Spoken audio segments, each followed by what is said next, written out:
사도신 여러분의 신앙을 고백합니다. 전능하사 천지를 만드신 하나님 아버지를 내가 믿사오며 그 외아들 우리 주 예수 그리스도를 믿사오니 이는 성령으로 잉태하사 동정녀 마리아에게 나시고 본디오 빌라도에게 고난을 받으사 십자가에 못 박혀 죽으시고 장사한 지 사흘 만에 죽은 자 가운데서 다시 살아나시며 하늘에 오르사 전능하신 하나님 우편에 앉아 계시다가 저리로서 선자와 죽은 자를 심판하러 오시리라.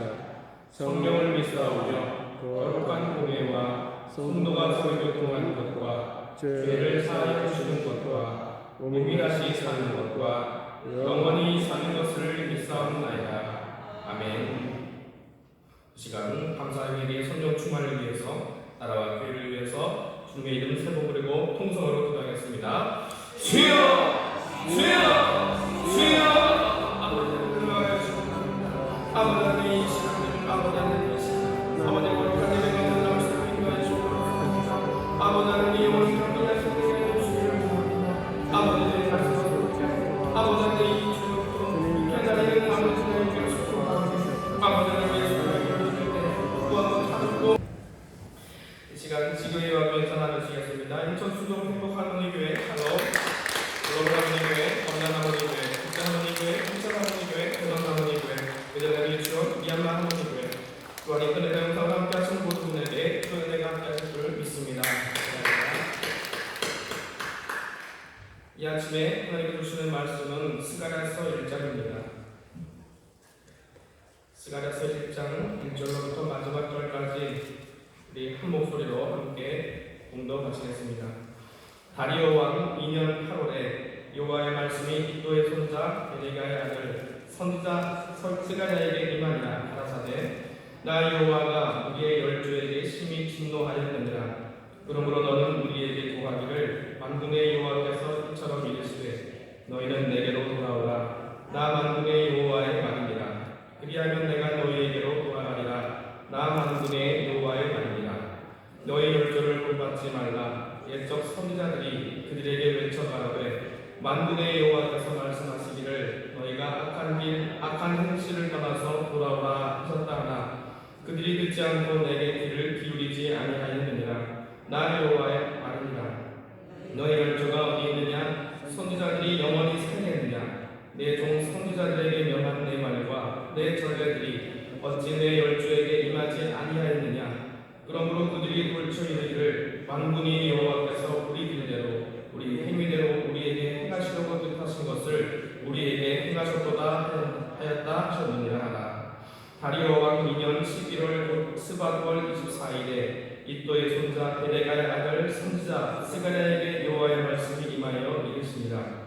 내가 밤에 보니 사람이 홍마를 타고 골짜기 속 화성루 나무 사이에 섰고 그 뒤에는 홍마와 자마와 백마가 있기로 내가 가로되 내 주여 이들이 무엇이니까? 내게 말하는 천사가 내게 이르되 이들이 무엇인지 내가 내게 보이리라 하매 화성루 나무 사이에 선 자가 대답하여 가로되 이는 여호와께서 땅에 두루 다니라고 보내신 자들이니라. 그들이 화성루 나무 사이에 선 여호와의 사자에게 고하되 우리가 땅에 두루 다녀보니 온 땅이 평안하여 종언하더이다. 여호와의 사자가 응하여 가로되 만군의 여호와여 여호와께서 언제까지 예루살렘과 유다 성읍들을 긍휼히 여기지 아니하시려나이까? 이를 노하신 지 70년이 되었나이다 하매 여호와께서 내게 말하는 천사에게 선한 말씀 위로하는 말씀으로 대답하시니라. 하시더라. 내게 말하는 천사가 내게 이르되 너는 외쳐 이르기를 만군의 여호와의 말씀에 내가 예루살렘을 위하여 시온을 위하여 크게 질투하며 안일한 열국을 심히 진노하나니 나는 조금만 모하였거늘 그들은 힘을 내어 고난을 더하였습니다. 그러므로 여호와가 이처럼 말하노라. 내가 긍휼히 여김으로 예루살렘에 돌아왔은즉 내 집이 그 가운데 건축되리니 예루살렘 위에 목줄이 치어지리라. 나 만군의 여호와의 말이니라 하셨다 하라. 다시 외쳐 이르기를 만군의 여호와의 말씀에 나의 선우들이 넘치도록 다시 풍부할 것이라. 여호와가 다시 시온을 암염하며 다시 예루살렘을 택하리라 하셨다 하라. 내가 눈을 들어본즉 내 뿔이 보이기로 이에 내게 말하는 천사에게 묻되 이들이 무엇이니까?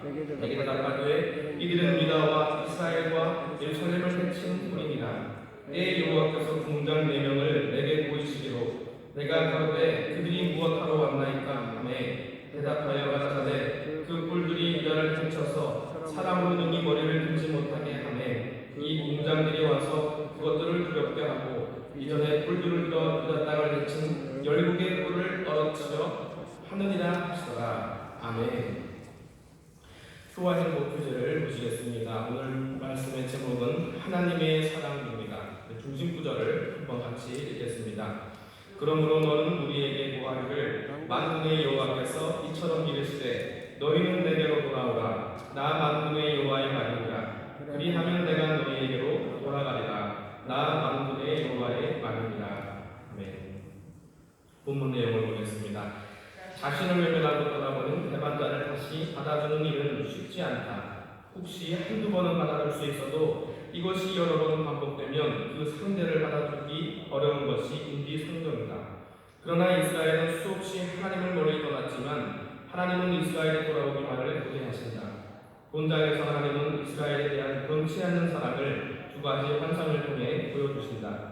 스가랴가 본 첫 번째 환상은 흑마를 탄 사람과 말들에 관한 것이다. 하나님은 세상을 살펴보시기 위해 흑마를 탄 사람과 말들을 보내셨다. 그들이 본 세상은 매우 평안했다. 그런데 포로 생활을 하는 이스라엘은 회복될 기미가 전혀 보이지 않았다. 이때 흑마를 탄 사람이 이스라엘을 위해 중보기도 한다. 이레미야 예언처럼 이스라엘이 70년간 포로 생활을 했으니 구원해 달라는 것이다. 이에 대한 응답으로 하나님은 이제 예루살렘으로 돌아가서 새 성전에 거하시며 이스라엘에게 복을 줄 것이라고 약속하신다. 하나님의 사랑은 내 뿔과 내 공장, 대장장에 관한 두 번째 환상에서 더욱 분명해진다. 내 뿔은 하나님이 이스라엘을 심판하는 도구로 쓰였던 주변 열강을 말한다. 비록 이스라엘의 죄를 범하여 하나님이 진노하기는 하셨지만 주변 열강은 하나님의 뜻과 너무도 가혹하게 괴롭혔다. 그래서 하나님은 내 공장을 통해 교만한 내 뿔을 꺾으실 것이다. 하나님은 우리를 어느 때고 받아주실 준비가 되어 있다. 하나님은 우리를 끝까지 사랑하신다. 여인이 어찌 그 젖 먹는 자식을 잊겠으며 자기 태에서 난 아들을 긍휼히 여기지 않겠느냐. 그들은 혹시 잊을지라도 나는 너를 잊지 아니할 것이다. 아멘. 스가랴가 하나님의 말씀을 예언한 다리오 왕 2년 때는 바사 제국이 태평성대를 누리던 때였습니다. 한때 바사 제국에 위기가 있었습니다. 원정을 떠났던 왕을 조종해서 배신을 한 겁니다. 그로 인해서 원정에서 돌아오던 왕이 자결을 하게 되고 혼란스러운 내전이 있었습니다. 마침내 왕의 신하였던 다리오가 배신자들을 진압하고 정권을 잡았는데 이후에도 정통성 문제로 각종 반란이 끊이지 않았습니다. 어쩌면 유대인들은 이런 어지러운 위기 상황 가운데서 드디어 하나님의 심판의 때가 왔구나, 드디어 하나님의 정의가 실현되는구나 하고 생각했을지도 모릅니다. 그러나 다리오 2년 8월쯤에는 모든 상황이 정리되고 이제 제국은 안정기에 접어들게 되었습니다. 이런 시기에 하나님의 사람 스가랴에게 하나님의 말씀이 임한 것입니다. 오늘 메시지의 첫 부분을 한마디로 요약해보자면 돌아오라는 것입니다. 너희는 내게로 돌아오라. 그러면 나도 너희에게 돌아가리라. 그런데 여러분, 얼핏 보면은 이게 무슨 말인가 하고 생각할 수 있습니다. 왜냐하면 이 말씀을 지금 듣고 있는 자들은 분명히 돌아오는 자들이기 때문입니다. 이들은 안정된 바벨론에서의 생활을 다 정리하고 약속의 말씀을 따라 본토로 돌아오는 자들입니다. 성경 속에서 면면이 이어지고 있는 것은 의인의 계보입니다. 에스라서 첫 부분은 돌아온 자들의 명단이 기록되어 있습니다. 의인의 계보이죠. 그 계보 안에 이들의 이름이 있습니다. 이 족보를 통하여서 약속된 시 메시아가 오실 것입니다. 분명 이들은 약속의 사람들이었습니다. 게다가 이들은 학계가 전한 말씀을 따라서 그동안 16년 동안 멈추었던 성전 공사를 2달 전부터 재개한 상태입니다. 돌아오라고 해서 돌아왔고 순종하라고 해서 순종한 자들입니다. 그런데 이들에게 돌아오라니, 여러분, 스가랴는 그저 회개하는 습관적이고 전형적인, 그래서 식상하게까지 하는 그런 메시지를 전하고 있는 것일까요? 아닙니다. 이들은 돌아오지 않았습니다. 분명히 돌이켜서 하나님의 말씀을 따라서 순종한 자들이 맞습니다. 그러나 이들의 마음은 아직 돌아오지 않았습니다. 무엇을 보고 알 수 있습니까? 이 메시지를 전한 때와 상황이 그것을 말해줍니다. 약속의 말씀과 전혀 반대되는 상황이었습니다. 열방을 심판할 것을 기대했지만 곧 그 희망은 좌절되었습니다. 이들의 약속의 말씀을 믿고 고향에 돌아온 지 벌써 20년이나 지났습니다. 그런데 아직도 약속된 메시아의 왕국이 찾아오지 않은 것입니다. 이들은 이제 초조함을 넘어서 이제는 하나님의 말씀에 대한 신뢰도 흔들리고 있었던 것입니다. 그러므로 이 돌아오라는 말씀은 주마가편에 해당되는 말씀입니다. 잘 달리는 말에 채찍을 가하는 것입니다. 여러분, 새벽 기도에 나올 만한 믿음 정도면은 이만하면 되지 않았습니까? 하고 생각할 수도 있을 것입니다. 그런데 하나님은 지금 우리에게도 돌아오라 하고 말씀하고 계십니다. 어찌 우리에게 돌아갈 일들이 없겠습니까? 신실하게 기도하는 자들에게도 돌아오라 하고 말씀하십니다. 실망하고 지쳐버린 심령에게도 돌이키라고 말씀하신 것입니다. 약속의 말씀을 붙들지 못하고 13년 동안 이스마엘만 쳐다보고 있었던 아브라함에게 너는 내 앞에서 행하여 완전하라 하셨던 그 말씀이 오늘 다시 우리에게 임하는 것입니다. 성전을 짓는 일보다도 더 중요한 일은 마음을 돌이키는 일입니다. 절망 중에서 소망의 약속의 말씀을 붙드는 일입니다. 그러므로 성도 여러분, 열심히 기도의 사명, 전도의 사명을 잘 감당하고 있는 자들에게도 또 멀리 해외에서 헌신하고 있는 자들에게도 임하는 말씀이 바로 돌아오라 하는 이 말씀입니다. 일보다 나를 더 사랑하시는 하나님의 음성입니다. 사명보다 내 영혼을 더 사랑하시는 하나님의 음성입니다. 너는 내게로 마음을 돌이키라. 그 후에 성전 짓는 일도 말씀하실 것입니다. 그리고 메시아의 왕국에 대한 그 꿈들도 다시 주실 것입니다. 왜 먼저 우리의 마음을 돌이켜야 할까요? 하나님께로 마음이 돌이켜지지 않으면 그 어떤 말씀도 들리지 않기 때문입니다. 마음이 하나님 중심으로 되돌아서지 못하면 깨달음이 없습니다.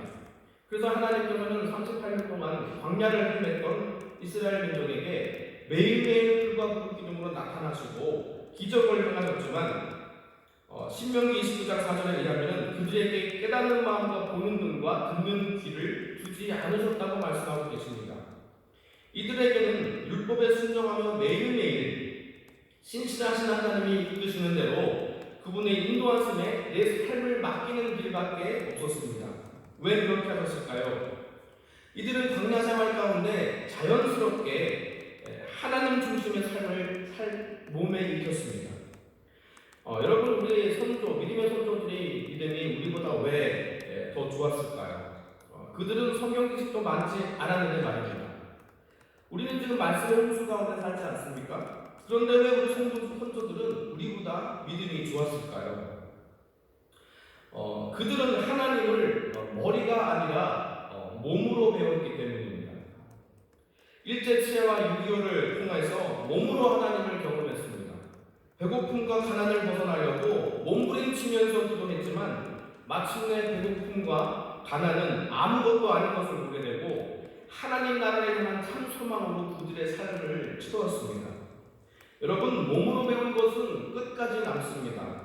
생활 패턴이라고 하죠. 이 생활 패턴이 하나님 중심으로 세팅되어진 것입니다. 하나님 중심의 삶에 말씀의 깨달음이 임하게 되면 이제 그 인생은 그 받은 말씀을 헛되이 하지 않고 그 말씀의 가치를 이루면서 살게 되는 것입니다. 그런 의미에서 우리의 고난과 고생은 하나님 안에서 모든 것이 합력하여 선을 이루는 재료가 되는 것입니다. 진실한 사람은 시간이 증명한다고 하지요. 믿음도 마찬가지입니다. 지연되는 하나님의 약속에 좌절하고 싶은 마음이 어찌 없겠습니까? 하지만 그 마음을 억누르고 약속의 말씀을 믿고 의지하는 것이 진정한 믿음입니다. 그러므로 믿음은 소망 중에 인내하는 것이라고 말할 수 있습니다. 여러분, 열정도 이와 같습니다. 누구보다 앞장서서 나아가는 것만이 열정이 아니라 남들은 다 나가 떨어지는 순간에도 끝까지 소망 중에 인내하는 것이 열정입니다. 그러므로 믿음과 열정은 동의어라고 말씀드리고 싶습니다. 이 시대에 우리에게 꼭 필요한 믿음과 열정은 바로 버티는 믿음입니다. 하나님의 뜻은 잘 분별하지만 때를 기다리지 못하는 자는 곧 넘어지고 맙니다. 여러분은 파수꾼이 새벽을 기다리듯이 약속된 하나님의 말씀이 이루어지기까지 인내하며 기도하는 자들이 다 되시기를 주님의 이름으로 축원합니다. 오늘 스가랴 첫 번째 환상을 보면은 화석류 나무에 선 사자와 내게 말하는 천사가 나옵니다. 내게 말하는 천사는 스가랴에게 환상의 의미를 풀이해주는 천사이고 화석류 나무 사이에 등장한 사자는 환상 중에 나오는 천사입니다. 이 둘을 구분해서 보시는 것이 내용 파악에 도움이 되실 것입니다. 말을 탄 무리들이 온 세상을 감찰하고 돌아왔고 그 중에 흑말을 탄 여호와의 사자가 화석류 나무 사이에 섭니다. 무리가 그 사자에게 보고하기를 온 세상이 정원하더이다 라고 합니다. 그러자 그 사자가 만군의 여호와께 부하들이 보고한 대로 그대로 보고하지 않고 자신의 이 상황에 대한 판단에 의거해서 탄원을 하기 시작합니다. 중보했다는 것이죠. 만군의 여호와여, 여호와께서 언제까지 예루살렘과 유다 성들을 긍휼히 여기지 아니하시려나이까? 이를 놓아선 지 70년이 되었나이다. 이렇게 중보합니다. 이 대적들이 평안한 상황은 하나님의 선민 백성에게 결코 좋은 상황이 아닙니다. 하나님은 이 백성에게 내리신 진노를 아직 거두시지 않은 것으로 보이기 때문입니다. 그런데 하나님은 질문한 사자에게 대답하지 않으시고 환상을 풀이하는 천사에게 말씀하십니다. 선한 말씀, 위로하는 말씀으로 대답하시더라. 이 메시지의 목적은 탄원하는 그 사자가 아니라 바로 스가랴이기 때문에 이렇게 대답하신 것으로 보입니다. 스가랴가 선민 백성에게 전할 메시지는 선한 말씀, 위로하는 말씀입니다. 하나님은 결코 이들을 포기하지 않으셨고 진노 가운데서도 이들을 향한 사랑의 마음은 더욱더 진해져 가고 있었다는 것을 밝히신 것입니다. 사랑하는 성도 여러분, 하나님은 구원의 평판로 우리를 안으시기 전에 벌써 마음을 우리에게 돌이키시고 인애와 긍휼로 마음을 가득 채우시는 분이심을 믿으시기를 바랍니다. 무엇을 보고 알 수 있느냐? 16절 말씀입니다. 그러므로 여호와가 이처럼 말한다. 내가 긍휼히 여김으로 예루살렘에 돌아왔은즉 이라고 되어 있습니다. 여러분, 아까 3절에서는 분명히 내게로 돌아오라, 그러면 내가 너에게 돌아가리라 라고 말씀을 하셨죠. 그런데 16절을 보니까 벌써 돌아와 계신 것을 알게 됩니다. 그 근거는 백성의 돌이킴이 아니라 여호와의 긍휼이라고 분명히 밝히고 계십니다. 이스라엘과 분명히 하나님께서는 그 백성에게 돌아오시는 것은 처음에는 조건적이었지만 지금은 그 조건이 사라진 것을 보게 됩니다. 여러분, 이스라엘과 하나님이 맺으신 그 시내산 언약은 분명히 어느 한쪽이 어기면 깨어지는 쌍무 언약입니다. 그러나 하나님이 다윗 왕위를 영원토록 하겠다 하시는 그 말씀은 한쪽에서 전적인 책임을 지는 편부 언약입니다. 여러분, 창세기 15장에서 하나님이 아브라함과 맺은 언약은 편도 언약입니다. 하나님의 인재가 쪼갠 도끼를 사이로 지나갑니다. 이 언약의 전적인 책임은 하나님에게 있다는 거예요. 이 언약이 깨지면 쪼개놓은 동물들처럼 피 흘리고 찢어지실 분은 바로 하나님 자신이라는 것입니다. 결국에는 우리와 하나님 사이에 깨어진 관계를 회복시키려 주님께서 십자가에서 지키셨습니다. 왜 이런 설명을 하느냐? 이 세상을 구원하시고 회복하시려는 이 일을 누가 주도하고 계시는지 보시라는 것입니다. 구원에 관한 일은 인간의 상태와는 상관없이 하나님의 열심으로 이루어집니다. 우리가 돌아오는 것과는 상관없이 하나님께서는 우리를 돌이키시겠다는 것입니다. 그러면 우리는 하나님께로 돌아가려는 노력을 할 필요가 없는가? 그 말씀이 아닙니다. 하나님이 우리 마음과 마음을, 우리 눈을 밝히시고 깨닫게 하시는데 어떻게 돌아가지 않을 수 있느냐는 것입니다. 그래서 여러분, 믿음은 운동적인 것처럼 보이지만 근본적으로는 철저하게 수동적인 것입니다. 로마서 12장 2절 말씀에 너희는 이 세대를 본받지 말고 마음의 변화를 받으라 하고 말씀하고 있습니다. 우리 마음은 우리가 변화시키는 것이 아니라 철저하게 하나님께서 주시는 변화입니다. 하나님은 당신의 말씀으로 계속 우리를 충격하시고 도전하시는데 어찌 마음이 변하지 않겠냐는 말입니다. 그러므로 사랑하는 성도 여러분, 이 시대를 이기고 믿음으로 인내하고 견디는 힘은 바로 여호와를 힘써 아는 데 있음을 여러분 기억하시기를 바랍니다. 약속의 말씀이 여러분의 마음과 생각을 주장하는 것, 그 말씀의 주장 따라 이 세상과 다른 생각과 마음을 가지는 것이 바로 이 세상을 이길 힘임을 믿으시기를 바랍니다. 화석류 나무 사이에서 신 그 여호와의 사자는 알고 봤더니 성육신 하신 성자 하나님이셨습니다.